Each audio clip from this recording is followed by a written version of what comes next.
Mon nom c'est Georges Ilkouri. Je voudrais vous raconter mon témoignage. Je suis né d'une famille pauvre au Liban il y a 84 ans. C'est ça. J'ai 84 ans. Et tout ce que je voulais de la vie, je voulais être heureux. Comme chaque personne qui m'écoute.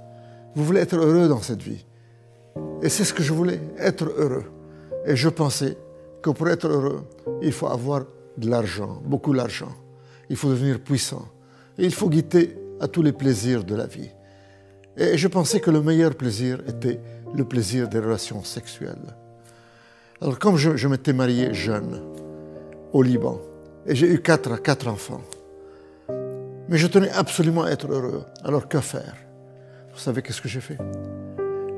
J'ai quitté mes enfants, j'ai abandonné mes 4 enfants petits. J'ai quitté ma femme, j'ai quitté le Liban et j'ai divorcé. Je suis venu en Europe pour avoir beaucoup d'argent, devenir puissant et goûter à tous les plaisirs de la vie et surtout des relations sexuelles. Et j'ai eu tout ça.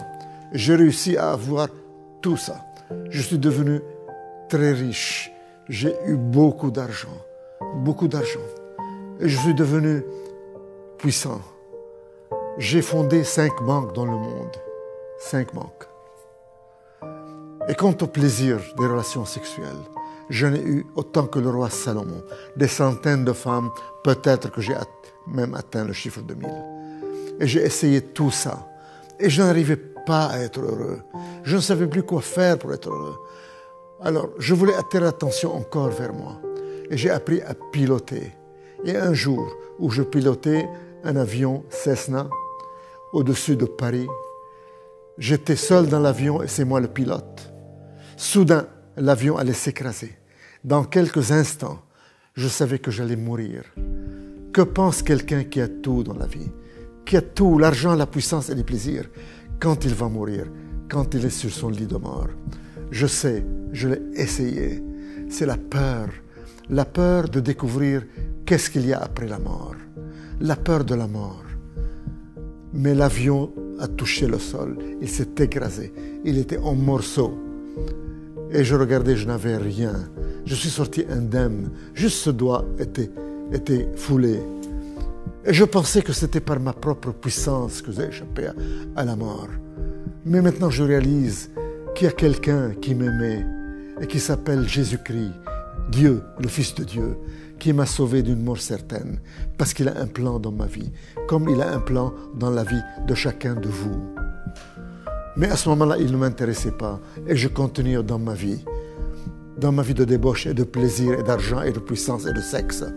Mais je n'étais pas heureux, je n'arrivais pas à trouver le bonheur avec ces ingrédients. Il y a exactement 20 ans, j'étais encore à Londres, directeur général de 2 banques à Londres et responsable d'une banque aux États-Unis à Houston. Ces 3 banques, je les ai fondées moi-même, de rien. C'est moi le fondateur. En somme, j'ai fondé 5 banques dans le monde.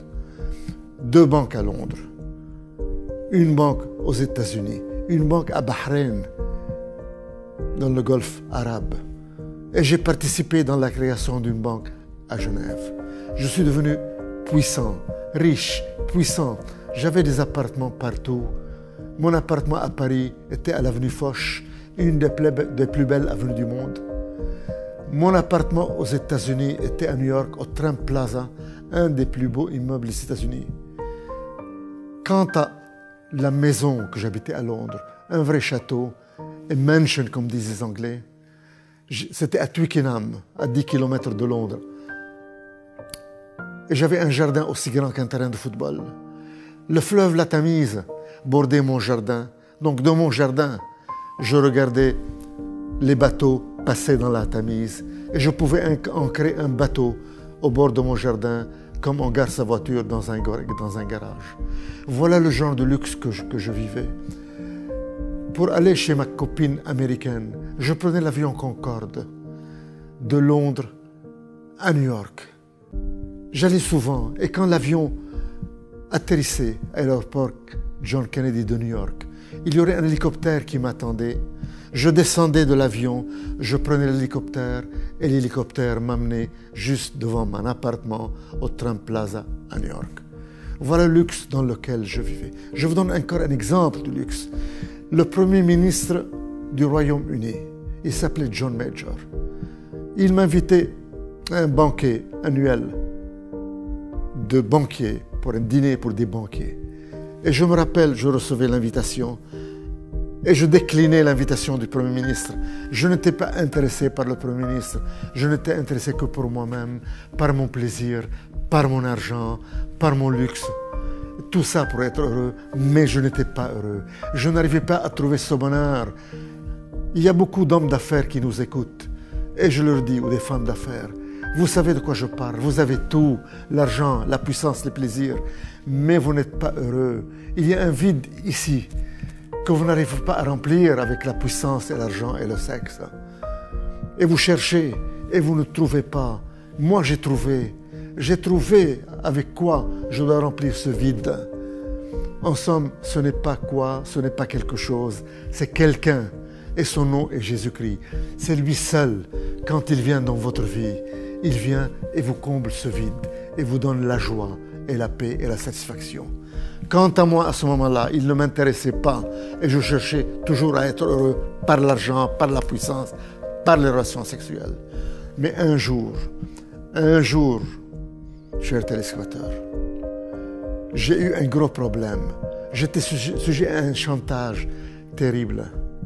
J'étais sujet à un chantage par une femme qui voulait me détruire, qui m'accusait de harcèlement sexuel et qui allait tout dévoiler. Et j'allais tout perdre, ma position, mes rentrées, mes femmes, mes copines, tout était perdu. Ça aurait été un scandale à Londres. J'étais patron de 2 banques à Londres, un homme connu, un grand financier. Et le scandale aurait éclaté le lendemain et j'aurais tout perdu. Et quelqu'un m'a parlé de Jésus-Christ qui peut résoudre mon problème. Et j'ai crié, Jésus-Christ, si vraiment tu es le Fils de Dieu, si vraiment tu es Dieu, résous mon problème ce soir et moi je changerai de vie et j'abandonnerai cette vie de débauche. Et je te promets, si tu résous mon problème, je n'aurai plus de relations sexuelles en dehors du mariage. Chers téléspectateurs, à l'instant même, le problème a été résolu, le chantage a disparu et le problème est parti complètement. Et c'est ce grand homme d'affaires, ce grand financier, ce grand homme orgueilleux a fléchi ses genoux. Et je suis tombé à genoux et j'ai crié, Jésus-Christ, qui es-tu? Tu es vraiment Dieu, tu es vraiment le Fils de Dieu. Tu as rempli ton engagement, tu as résolu mon problème. Et moi, à mon tour, je te promets, je change de vie. Plus de sexe en dehors du mariage. Et je veux te connaître, je veux te suivre. Et la personne qui m'a présenté Jésus, qui m'a parlé de lui, a mis sa main sur ma tête et m'a conduit dans la prière du salut. Je suis tombé à genoux, plein de misère, plein de problèmes, plein de lourdeur, plein de maux, le chantage, les péchés. Et je me suis relevé. Tous les problèmes ont disparu, toute l'angoisse a disparu, toute la lourdeur a disparu. Et j'ai senti une joie et un bonheur m'envahir. Et pour la première fois de ma vie, chers téléspectateurs, à l'âge de 65 ans, j'ai reçu ce bonheur que je cherchais durant 65 ans à travers l'argent, la puissance et les relations sexuelles et les plaisirs et que je n'ai pas obtenu. Je viens de l'obtenir gratuitement à l'instant où j'ai reçu Jésus-Christ de Nazareth. J'étais tout étonné, je n'étais plus le même homme. J'ai senti que mon cœur de pierre a été enlevé et remplacé par un cœur de chair, par un cœur de chair. Tout était différent. J'ai remarqué que le ciel était bleu. J'ai remarqué que le jardin était vert avec le gazon. J'étais différent. Mon cœur de pierre a été enlevé et remplacé par un cœur de chair. Alors je me suis tourné vers cette personne qui m'a parlé de Jésus et je lui dis, mais qu'est-ce qui m'arrive? Je ne suis plus la même personne. Qu'est-ce qui m'arrive? Et il me dit, Tu es né de nouveau. C'est ça la nouvelle naissance. C'est ça la relation avec Jésus-Christ. Tu as maintenant la vie éternelle puisque tu as accepté Jésus-Christ. Chers téléspectateurs, ma vie a changé à partir de ce moment-là. Et je suis devenu un homme différent. Je ne peux plus mentir. Je ne peux plus tricher. Je ne peux plus que faire du bien. Et j'ai voulu à ce moment-là me marier pour avoir une vie en règle, pour avoir des relations sexuelles dans le mariage. Et j'ai supplié le Seigneur pour qu'il me montre qui il veut que j'épouse. Et je voulais que j'épouse une de mes anciennes amies. Mais dans un moment de désespoir où j'ai crié « Seigneur, il me faut une femme, trouve-moi une femme », je lui ai dit « Je vais ouvrir maintenant la Bible et montre-moi dans ta parole, dans la Bible, qui tu vas me donner comme épouse ?» Et j'ouvre la Bible et je tombe sur Malachie 2,14 et je commence à lire. Vous dites pourquoi ? Parce que le Seigneur a été témoin entre toi et la femme de ta jeunesse que tu as trahi. Et le Seigneur a été témoin de votre mariage. Et il ajoute, ne trahissez pas la femme de votre jeunesse, car moi, le Seigneur, le Dieu d'Israël, je hais les divorces. Et j'entends au fond de mon cœur, retourne à la femme de ta jeunesse, la mère de tes 4 enfants, que tu as abandonnée et divorcée il y a 31 ans.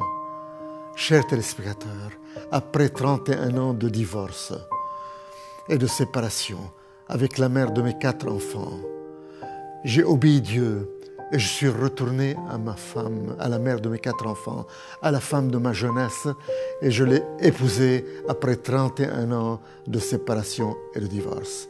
Voilà ce que le Seigneur a fait dans mon cœur et le travail qu'il a effectué dans mon cœur. Et il m'a rendu les années que le diable a volées. Mes 4 enfants m'ont pardonné. Ils sont tous à côté de moi et m'entourent eux-mêmes.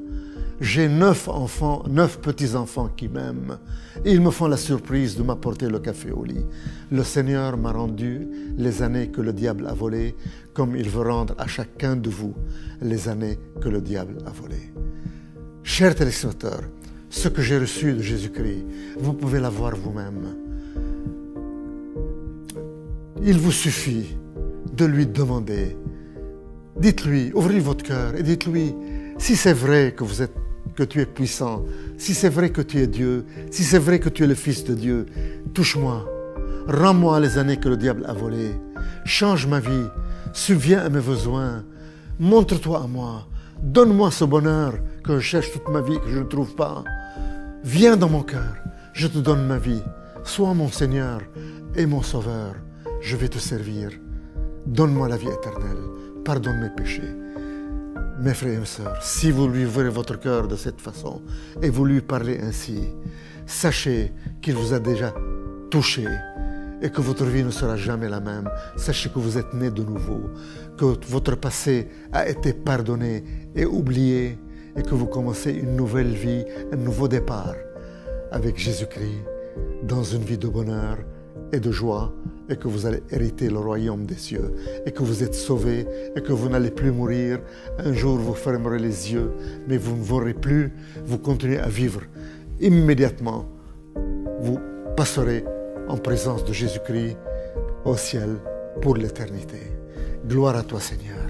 Seigneur, donne-leur ce que tu m'as donné. Seigneur, enlève le voile qui couvre leur visage. Montre-toi à eux et donne-leur le salut, Seigneur. Qu'ils te découvrent, Seigneur. Qu'ils te servent, Seigneur. Gloire à toi, Seigneur, Roi des rois et Seigneur des seigneurs. Je te donne la gloire d'avoir changé ma vie et de m'avoir rendu les années que le diable a volées, de m'avoir rendu tout ce que le diable m'a volé et de m'avoir donné cette joie et ce bonheur indescriptible.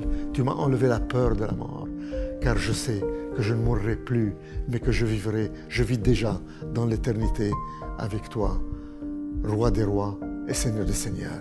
Amen.